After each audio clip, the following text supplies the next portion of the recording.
হরে কৃষ্ণ, রাধে রাধে বন্ধুরা। আমি অমিত, আপনারা দেখছেন আমার ইউটিউব চ্যানেল আমার পূজারাঙ্গিনা। এই ভিডিওর আলোচ্য বিষয় একাদশী ব্রত পালনের সঠিক নিয়ম এবং একাদশী ব্রত সংকল্প মন্ত্র, একাদশী ব্রতের পরদিন পালন কিভাবে করতে হয় এবং পালন মন্ত্র, এবং একাদশীতে আপনারা কি কি গ্রহণ করতে পারবেন, অর্থাৎ কি কি খাবার খেতে পারবেন এবং কি কি খাবার খেতে পারবেন না, এই সকল বিষয়গুলি আজকে আলোচ্য বিষয়। বন্ধুরা, একাদশী সম্পর্কে আপনি যদি বিশেষ কিছু জানতে চান তাহলে অবশ্যই এই ভিডিওটি প্রথম থেকে শেষ পর্যন্ত স্কিপ না করে দেখার অনুরোধ রইল। এবং ভিডিওর মূল পর্বে যাওয়ার পূর্বে আপনার কাছে অনুরোধ রইল, আপনি যদি আমার পূজারাঙ্গিনী ইউটিউব চ্যানেলে নতুন হয়ে থাকেন তাহলে অবশ্যই চ্যানেলটাকে সাবস্ক্রাইব করে পাশে রাখা বেল আইকনটি প্রেস করে রাখুন, কারণ পূজা সংক্রান্ত যে কোনো রকম ভিডিও আমি আপলোড করার সঙ্গে সঙ্গে যেন সেই নোটিফিকেশন আপনার কাছে পৌঁছে যায়। আর আপনি যদি আগে থেকেই চ্যানেলটি সাবস্ক্রাইব করে রাখেন তাহলে আপনাকে জানাই অসংখ্য ধন্যবাদ। আর আপনি যদি ফেসবুক থেকে ভিডিওটি দেখে থাকেন অবশ্যই ফেসবুক পেজটি ফলো করে রাখুন। তো সুপ্রিয় দর্শক বন্ধু, একাদশী শব্দটি একাদশ শব্দ থেকে এসেছে। আর এই একাদশী মানে হলো 11তম দিন। প্রত্যেক মাসের অমাবস্যা এবং পূর্ণিমা তিথির পরের 11তম দিনে একাদশী পালন করা হয়। শাস্ত্রে একাদশী পালনের কঠোর নির্দেশ দেওয়া হয়েছে এবং একাদশী ব্রত পালনের শত শত মাহাত্ম্য রয়েছে। তাই আমাদের সকলের উচিত একাদশী ব্রত পালন করা, কারণ পদ্মপুরাণের উত্তরখণ্ডে বলা হয়েছে নিখিল বর্ণ নিখিল আশ্রম কিবা স্ত্রী জাতি প্রত্যেকেরই একাদশী ব্রত পালন করতে হবে। অর্থাৎ প্রত্যেককেই, সে স্ত্রী জাতিই হোক, সে যে কোনো বর্ণের বা যে কোনো আশ্রমেরই হোক, প্রত্যেককেই প্রতিটি একাদশী ব্রত পালন করতে হবে। কাত্যায়ন স্মৃতি এবং নারদ পুরাণে বলা হয়েছে 8 থেকে 80 বছর বয়স পর্যন্ত প্রত্যেকেরই একাদশী ব্রত পালন করা উচিত। অর্থাৎ আপনি যদি একাদশী ব্রত পালন না করেন, অর্থাৎ একাদশী ব্রতর দিন আপনি যদি পঞ্চরবি শস্য গ্রহণ করেন তাহলে মাতৃহত্যা, পিতৃহত্যা, ভ্রূণ হত্যার মতো পাপ আপনাকে স্পর্শ করবে। আপনি যদিও এই কার্য না করে থাকেন তাহলেও এই সকল কার্যের যে পাপ সেগুলি আপনাকে স্পর্শ করবে যদি আপনি একাদশীর দিন ভাত, রুটি, পঞ্চরবি শস্যের মধ্যে যে কোনো একটি গ্রহণ করেন, কারণ সেই সকল দ্রব্যের মধ্যে একাদশীর দিন পাপ পুরুষ অবস্থান করে। তাহলে এইবার প্রশ্ন হচ্ছে, আপনারা একাদশী ব্রত কিভাবে পালন করবেন? একাদশীর আগের দিন অর্থাৎ দশমীর দিন যারা প্রসাদভোজী তাদের তো কোনো কথাই নেই। আর যারা প্রসাদভোজী নন, অর্থাৎ যারা আমিষ আহার গ্রহণ করেন বা আমিষভোজী, তারা একাদশীর আগের দিন অর্থাৎ দশমীর দিন নিরামিষ আহার গ্রহণ করার চেষ্টা করবেন এবং চেষ্টা করতে পারেন যে ভোগ ভগবানকে নিবেদন করে সেই প্রসাদ গ্রহণ করার। এবং আগের দিন সকালবেলা ভগবানের চরণে তুলসীপত্র পুষ্প অর্পণ করে 3 বার সংকল্প মন্ত্র উচ্চারণ করে সংকল্প করতে হবে। একাদশীর সংকল্প মন্ত্র হচ্ছে একাদশং নিরাহারঃ স্থিত্বা অহম অপরেহনি ভক্ষ্যামি পুণ্ডরীকাক্ষ শরণং মে ভবচ্যুত। অর্থাৎ, হে পুণ্ডরীকাক্ষ, হে অচ্যুত, আমি একাদশীতে উপবাসপূর্বক পরদিন আহার করব, আপনি মদীয় শরণ স্থান হন। এই মন্ত্রটি ব্রহ্মবৈবর্ত পুরাণ ও হরিভক্তি বিলাসের 13 বিলাসে উল্লেখ রয়েছে। এই মন্ত্রটি উচ্চারণ করে ভগবানের কাছে আপনি সংকল্প করবেন বা শপথ করবেন এবং ভগবানের কাছে প্রার্থনা করবেন যেন আপনি একাদশী ব্রত পালন করতে পারেন, এবং প্রার্থনা করবেন ভগবান যেন আপনাকে সেই কৃপা প্রদান করেন। এইবার একাদশীর দিন আপনারা কিভাবে একাদশী ব্রত পালন করবেন? একাদশীর দিন সূর্যোদয় থেকে পরদিন সূর্যোদয় পর্যন্ত ব্রত পালন করতে হয়। তবে একাদশীর আগের দিন রাত্রের আহার চেষ্টা করবেন রাত্রি 12টার আগে করে নেবার। যদিও খ্রিস্টান ক্যালেন্ডার অনুযায়ী দিন শুরু হয় রাত্রি 12টার পর থেকে, কিন্তু বৈদিক ক্যালেন্ডার অনুযায়ী দিন শুরু হয় সূর্যোদয় থেকে। তাই সূর্যোদয় থেকেই ব্রত পালন করতে হবে। কিন্তু রাত্রি 12টার পরে বা রাত্রি 1টা বা 2টার সময় যদি আপনি আহার গ্রহণ করেন সেটা কিন্তু অনুচিত, কারণ সেটি হলো তামসিক আহার। শ্রীমদ্ ভাগবত গীতায় ভগবান শ্রীকৃষ্ণ কিন্তু বিশ্লেষণ করেছেন সাত্ত্বিক আহার, রাজসিক আহার এবং তামসিক আহার সম্পর্কে। তাই রাত্রের খাবার কিন্তু একটু তাড়াতাড়ি গ্রহণ করে নেবেন, রাত্রি 11টা বা 12টার পূর্বেই কিন্তু গ্রহণ করে নিতে হবে। এবং রাত্রের খাবার গ্রহণ করার পরে আপনারা দন্তমার্জন অর্থাৎ দাঁত ব্রাশ করে নেবেন, এবং রাত্রিবেলায় আপনাদের যে সমস্ত রান্নার বাসনপত্র রয়েছে সেইগুলিকে মেজে ধুয়ে পরিষ্কার করে নেবেন। তো একাদশীর দিন ব্রাহ্ম মুহূর্তে শয্যা ত্যাগ করে স্নান করে মঙ্গল আরতি করবেন ভগবানের, বা মঙ্গল আরতিতে অংশগ্রহণ করবেন।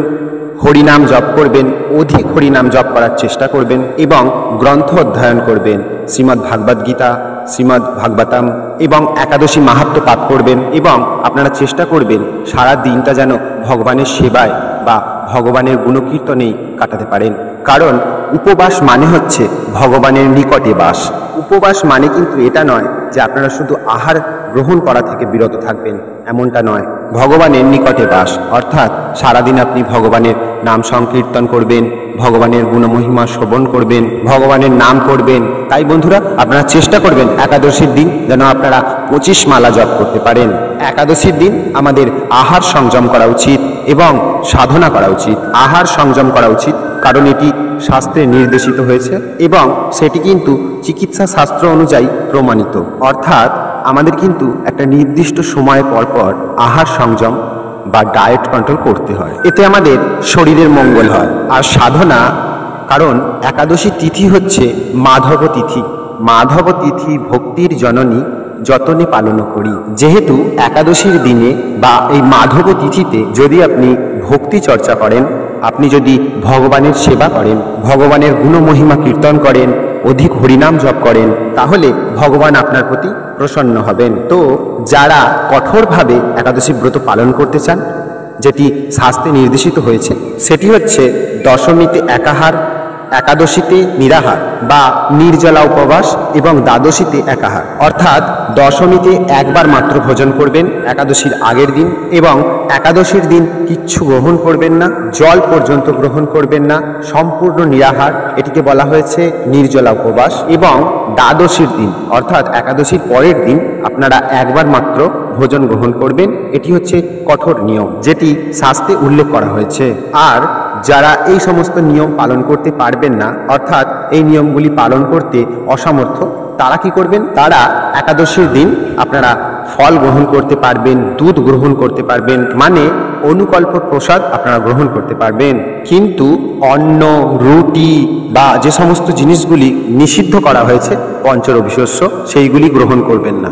তো পঞ্চরবিশস্য বলতে কি কি নিষিদ্ধ করা হয়েছে? ধান জাতীয়, চাল, মুড়ি, চিড়া, সুজি, পায়েস, খিচুড়ি প্রভৃতি। গম জাতীয়, আটা, ময়দা, সুজি, হরলিক্স, মিষ্টি, রুটি, বিস্কুট প্রভৃতি। জব বা ভুট্টা জাতীয়, ছাতু, খই, রুটি প্রভৃতি। ডাল জাতীয়, মুগ, মাসকলাই, খেসারি, মুসুর, ছোলা, বরবটি, শিম, মটরশুঁটি প্রভৃতি। এবং তৈল জাতীয়, সরিষার তৈল, সয়াবিন তৈল, তিল তৈল প্রভৃতি। এবং একাদশীতে শ্যামা চালও নিষিদ্ধ করা হয়েছে এবং সেটি পদ্মপুরাণে উল্লেখ রয়েছে। তাই আপনারা একাদশীতে শ্যামা চাল গ্রহণ করবেন না। তবে আপনারা একাদশীতে সাবুদানা গ্রহণ করতে পারেন, যদি সেই সাবুদানা পিওর হয়, অর্থাৎ সেটা খাঁটি সাবুদানা যেন হয়।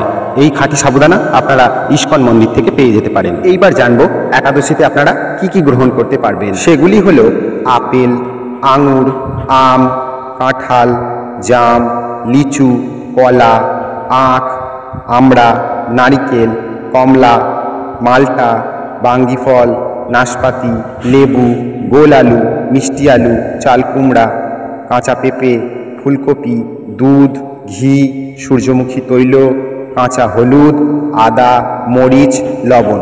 একাদশীর দিন আপনারা ফল গ্রহণ করতে পারেন, দুধ গ্রহণ করতে পারেন এবং সবজি রান্না করে গ্রহণ করতে পারেন। যে সমস্ত সবজি উল্লেখ করা হয়েছে সেই সমস্ত সবজিগুলি রান্না করতে পারেন। আর রান্না করার ক্ষেত্রে বিশুদ্ধ ঘি বা সূর্যমুখী তেল দ্বারা রান্না করবেন। এবং একাদশীর পর দিন অর্থাৎ দ্বাদশীর দিন আপনারা নির্দিষ্ট সময়ের মধ্যে আপনারা পারণ সম্পন্ন করবেন। পারণ সম্পন্ন করার জন্য নির্দিষ্ট সময়ের মধ্যে পঞ্চরবিশস্য আপনারা গ্রহণ করবেন। ভাত গ্রহণ করতে পারেন, রুটি গ্রহণ করতে পারেন, ছাতু গ্রহণ করতে পারেন। অর্থাৎ একাদশীর দিন যে সমস্ত জিনিসগুলি নিষিদ্ধ ছিল সেই সমস্ত জিনিসগুলি ভগবানকে নিবেদন করে আপনারা গ্রহণ করতে পারবেন। পারণের জন্য মন্ত্র রয়েছে। পারণ মন্ত্রটি হল অজ্ঞানতিমিরান্ধস্য রতেনানেন কেশব প্রসীদ সম্মুখনাথ জ্ঞান দৃষ্টি প্রদ ভব।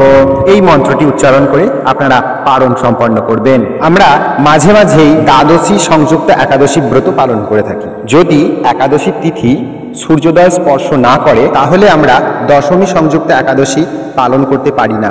এটা শাস্ত্রে নিষিদ্ধ করা হয়েছে। যদিও স্মার্তবাদীরা এই একাদশী ব্রত পালন করেন, কিন্তু আমরা যারা ভগবানকে লাভ করতে চাই, মোক্ষ লাভ করতে চাই, ভগবানকে সন্তুষ্ট করতে চাই, তাদেরকে দ্বাদশী সংযুক্ত একাদশী পালন করতে হবে।